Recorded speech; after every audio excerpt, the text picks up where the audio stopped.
will be exploring the topic of stop, look, and listen. Oh, sorry. Okay? That's And beautiful. what is that? So what is the origin of the phrase? The first time I heard it, I go into the crosswalk and the lady goes, stop, look, and listen. And I go, Oh my what? God. That's all-purpose phrase, in a way. Yeah. What does stop mean?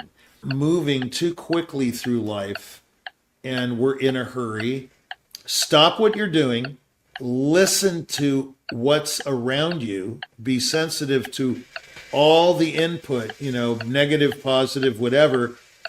Look around you and listen to your colleagues, listen to your advisors, listen to, every president has a cabinet, right?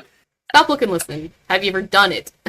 If more conductors did stop and looked and listened to their soloists, we would say better things about them, I think. Oh, okay. Yeah. So if you do not stop, look, and listen, you could lose your life. You got to be very vigilant.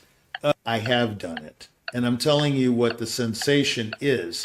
It's kind of scary because when you stop and you look and listen, all of a sudden things are very acute. They're Yeah.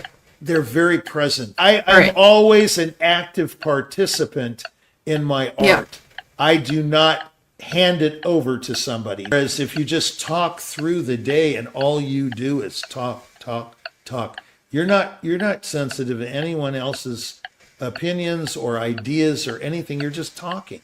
When the woman said it to me at the crossing guard, I should have taken that as, wow, this is a life warning.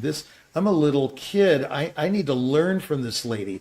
When did you realize that? I didn't. Yeah. I didn't do that. I just go, oh yeah, whatever. Of course not as a kid, but when did you realize that? Like, middle age or like recent years, when did you think back to that phrase and realize there's more to it? June 6th, 1978. Okay.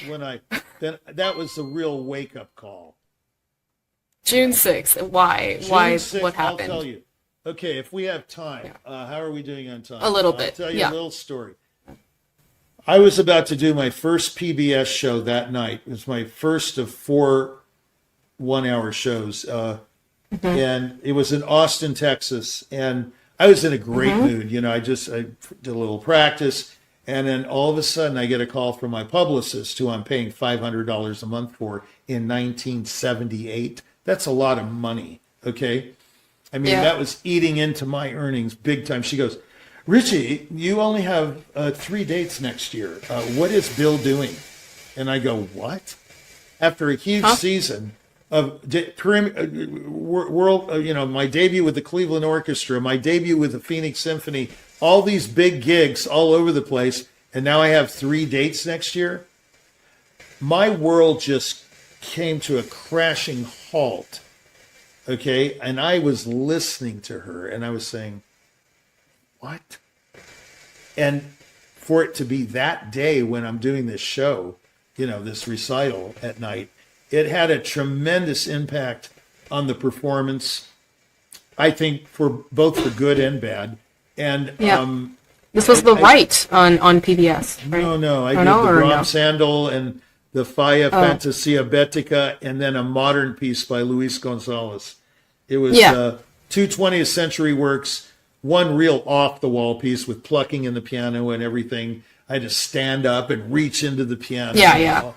All this prepared stuff. And then the Brahms Sandal, that started the program. So, that's not too fun to start with, but, now I feel better about it.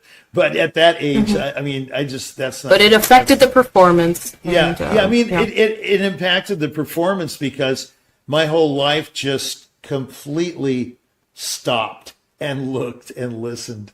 I just go, oh, what's going on here? I mean, I just had a great season.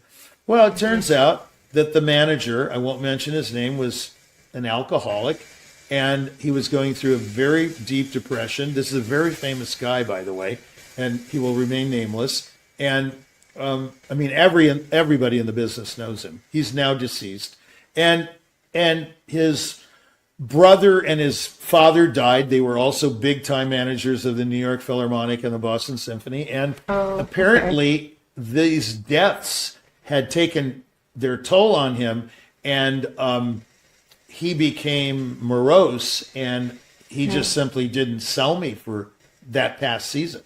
And so all I could think about was my own self, So I was thinking, okay, stop, look, and listen. You're going to be broke in a year. Okay, there. That's the real reality of it. You're not going to have any money to eat, and you're going to have to do something besides play concerts.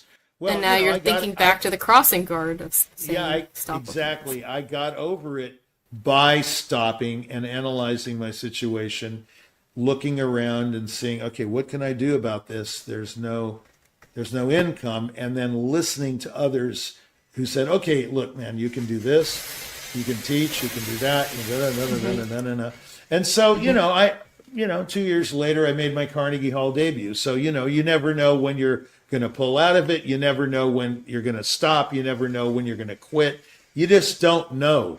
But the idea of stop, look, and listen can have a very profound effect on your life if you actually do it. And sometimes it takes a tragedy, unfortunately, to make you stop, look, and listen. We don't do it naturally. We do it only when we have to. That's the problem. So when there's some horrific thing that happens, then you take an inventory of yourself and you go, is this my fault? Is it his fault? Is it her fault? Is it whose fault is it? And you're always trying to pin the blame on somebody. You're the last one you want to pin the blame on, but maybe it had something to do with you.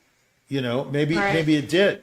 In this particular case, it was pretty clear what the problem was. So I had to make decisions. I won't tell you what those decisions were. You stay with the management, leave the management, get a new manager, whatever. The point is I had to stop, look, and listen, and really listen to some good, I would say sobering advice, and people hard advice, looking at what they're doing and stopping what I'm doing.